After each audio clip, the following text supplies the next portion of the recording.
Pada penasaran kan? Oke, langsung aja. Kali ini kita kedatangan dua narasumber kita. Siapa ya kira-kira? Langsung aja kita panggilkan. Ini dia dua narasumber kita. Ayo silakan masuk kakak, abang. Halo, apa kabar? Apa kabarnya nih kakak sama abang? Alhamdulillah baik. Oke, gimana nih perjalanannya dari rumah ke sini nih? Lumayan jauh. Dan itu hujannya. Iya. Oh, hujan juga ya? Soalnya Ya. cuaca di Pontianak nih ya makmur lah. Iya, benar sekali. Akhir-akhir ini sering banget terjadi hujan ya. Nah, oke, kakak sama abang. Kita mau bahas soal apa sih hari ini? Jadi kita ini ingin membahas pendekatan di suatu negara itu ya. Iya, menganalisis kebijakan negara. Oke, jadi kita hari ini membahas mengenai perspektif mengenai kebijakan di berbagai negara ya. Nah, menurut abang sama kakak nih, kenapa sih di tiap negara itu punya pendekatan dan gaya sendiri dalam mengenai suatu kebijakan tadi? Menurut saya kita ini perlu juga ya menganalisis suatu negara secara utuh. Itu nggak lepas juga dari sejarah dan budaya politik di setiap negara. Di Inggris misalnya, seperti menurut Wayne Parsons bilang kalau mereka itu pragmatis. Mereka pakai analisis kebijakan buat cari solusi cepat dan efisien ke pemerintah. Jadi semacam teknokrat seperti itu. Jadi mereka itu lebih fokus kepada pemecahan suatu masalah seperti itu. Jadi mereka ini bukan hanya sekedar teori, tapi mereka itu fokus pada pemecahan masalah. Tapi nih kalau kita lihat nih dari Belanda, menurut Ion Mayor, mereka tuh membahas, menganalisis kebijakan itu tidak hanya dari pemerintah saja yang bisa ambil keputusan. Mereka juga melibatkan orang-orang masyarakat untuk sama-sama mengambil keputusan. Nah, di situ kan kayak keuntungannya nggak cuma dari itu aja kan, pemerintah, kayak dari masyarakat pun sama gitu, dapat, jadi ibaratnya adil lah gitu sih.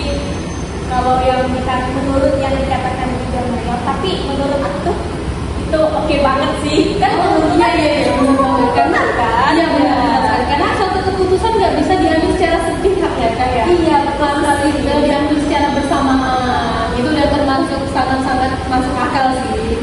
Oke, benar banget dia. Sedangkan ya menurut yang aku baca ya di Sweden itu menurut Jan-Erik Nordblock mengulas tentang keterbatasan pendekatan rasionalis, di mana dalam prakteknya ini analisis kebijakan itu enggak selalu bisa diterapkan secara matematis ataupun objektif, tapi ada nilai-nilai intuisi bahkan keterbatasan informasi ya yang mempengaruhi proses evaluasi itu sendiri. Nah, ini penting supaya kita nggak terjebak sama apa sih namanya angka dan data, tapi juga mempertimbangkan realitas sosial. Nah, begitu. Jadi saya menganalisis dari sebuah pelajaran yang bisa kita lakukan, kayaknya di Jerman, seperti negara Jerman. Menurut Thomas Sabatky, bahasa soal Politstudie di ilmu politik, mereka turun gunung dan mengarah gaji akademis, mulai menggabungkan teori sama kepentingan praktis di lapangan. Ini juga bisa membuat analisis kebijakan jadi dinamis, bukan hanya bicara filosofi, tapi mereka juga mencari sebuah solusi konkret seperti itu. Di India juga menarik loh, seperti yang dikatakan Nesdev dan Kudev Foto, kalau proses analisis di India itu mereka tuh beragam gitu, nggak soal budaya politik aja, tetapi tapi juga mereka tuh nantinya akan apa ya, kalau diskusinya tuh kayak lebih panjang gitu Kak. Karena mereka tuh ingin didengar gitu, pendapat mereka tuh, suara mereka tuh ingin didengar. Makanya kayak di India tuh wah gitu, kayak lebih panjang aja gitu diskusinya. Kalau dipikir-pikir siapa sih yang nggak mau suaranya didengar ya? Iya, betul kali ya. Kak. Bener banget. Nah, tadi kita kan udah dengar nih ada beberapa kebijakan pandangan dari berbagai negara, ada dari Jerman, India, Belanda juga ya tadi ya. Nah, sekarang ada satu negara nih yang mau memandang tentang kebijakan publik ini sebagai apa. Nah, salah satunya ini adalah di Korea, di mana lewat tulisan Changwon-mo, mereka ini ternyata awalnya hanya fokus pada efisiensi ekonomi, tapi sekarang trennya itu lebih ke partisipasi publik, di mana artinya masyarakatnya itu lebih aktif ngomong dan berkontribusi dalam pembuatan kebijakan. Nah, jadi kayak kebijakan yang dibuat itu digunakan agar masyarakat ini bisa menyampaikan gitu apa sih aspirasi mereka dan lebih aktif. Nah, ini langkah maju buat memastikan bahwa kebijakan yang diterapkan itu kayak benar-benar sesuai dengan kebutuhan masyarakat di sana. Jadi dari negara yang sudah membahas tadi, menurut saya intinya seperti ini sih ya. Analisis kebijakan itu kayak warna dan cara berpikir seseorang gitu ya. Negara manapun kalau analisisnya itu cuma mengikuti satu pola, bisa-bisa nggak relevan lagi. Kayaknya tuh penting banget buat kita belajar beradaptasi gitu ya, dan terbuka sama pendekatan yang berbilang. Iya, benar banget. Setuju sih Kak. Makin kesini kita dapat lihat ya kalau proses menganalisis kebijakan itu nggak soal data sama teori doang. Dia tuh butuh proses, butuh melibatkan dialog, respon sosial, dan pengakuan atas dinamika politik juga. Justru itu sih menurut aku ya letak dari kekuatannya. Itu sih kalau aku. Oke, ternyata ada berbagai pandangan ya mengenai perspektif berbagai negara soal kebijakan publik ini sendiri. Dan terlihat sangat seru ya membahas soal ini, ya nggak sih? Kayak ya kita awalnya nggak tahu ya pandangan orang tentang kebijakan publik itu kayak mana. Jadi kita setelah mempelajari lebih dalam rupanya gini, iya. Jadi kita lebih paham ya pandangan tentang kebijakan publik itu sendiri bagaimana. Nah, teman-teman, mudah-mudahan ya obrolan kita ini bisa nambah referensi buat listener kita yang ingin paham atau mungkin terjun ke dunia kebijakan publik. Nah, kita bisa lihat ya, ternyata analisis tentang kebijakan publik itu enggak pernah statis, tapi selalu berkembang mengikuti tantangan zaman dan karakter bangsanya sendiri. Itu kayak setiap negara itu punya ciri khas masing-masing ya tersendiri tentang kebijakan publik. Oke, setelah di akhir nih kita membahas panjang kali lebar, mungkin dari Kak dan abangnya ini apa sih? Mungkin ada pendapat atau apa gitu tentang kebijakan publik sendiri di negara kita ya, Indonesia. Terlihat dari ya seperti yang kita tahu ya pemerintahan kita sekarang ini. Boleh dari aku. Berarti dari pandangan saya, jadi kita akan membahas soal negara. Iya. Jadi saya menuju ke suatu negara, itu negara sendiri Indonesia. Mengapa negara kita Indonesia lebih cenderung ke sekarang disebut dengan negara berkembang? Kenapa tidak disebut dengan negara maju? Ya, kenapa coba kalau boleh tahu? Negara Indonesia ini cenderung dengan jasa dibilang dengan negara berkembang, karena yang sudah saya ketahui sih negara Indonesia ini nilai mata uangnya itu sangat berbeda daripada negara-negara maju seperti negara Dubai ya. Dubai itu mata uangnya lebih besar daripada mata uang Indonesia, sedangkan mata uang Indonesia apabila uangin Dubai di rupiahkan dengan mata uang Indonesia ini lebih besar gitu. Iya. Jadi pertanyaan saya pada Pamela, Ya apa tuh Bang? mengapa sih Indonesia ini kan itu banyak sekali ya yang dikenal dengan banyaknya rempah ya di Indonesia.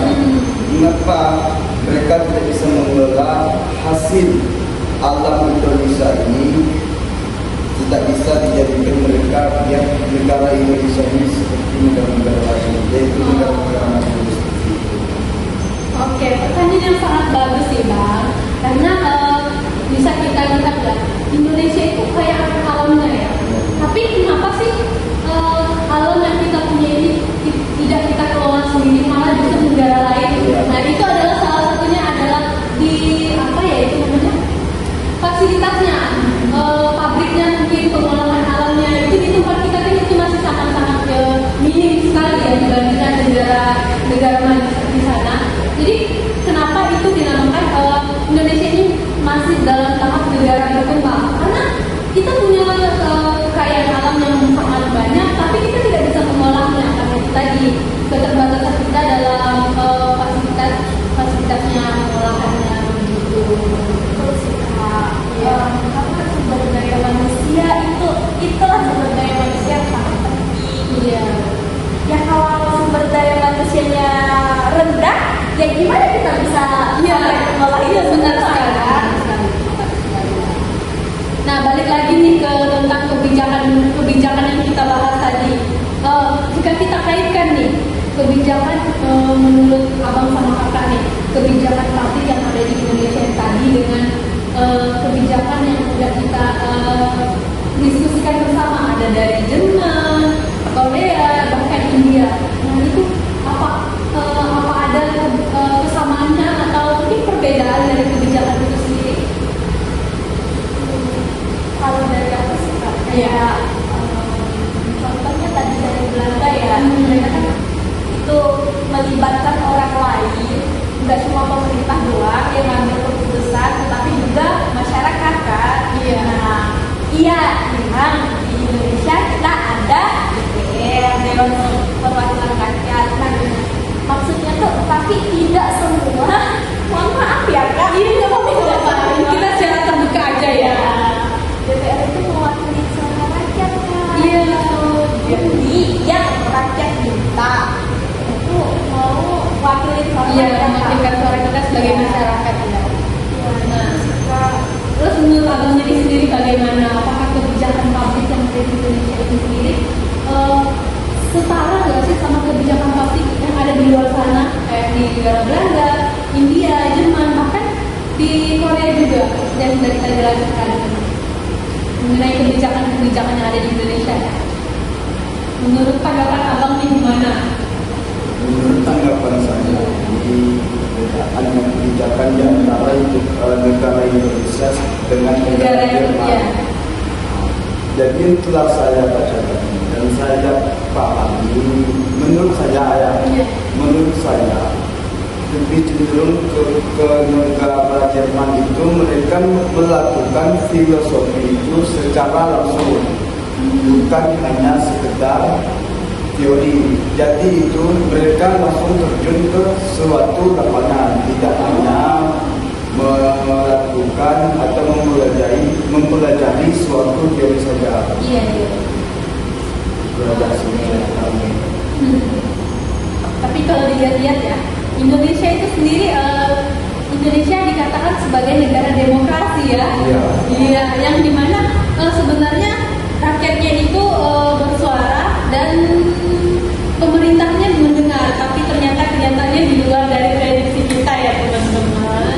Ya, oke. Nah, begitu nih obrolan kita hari ini lumayan seru banget.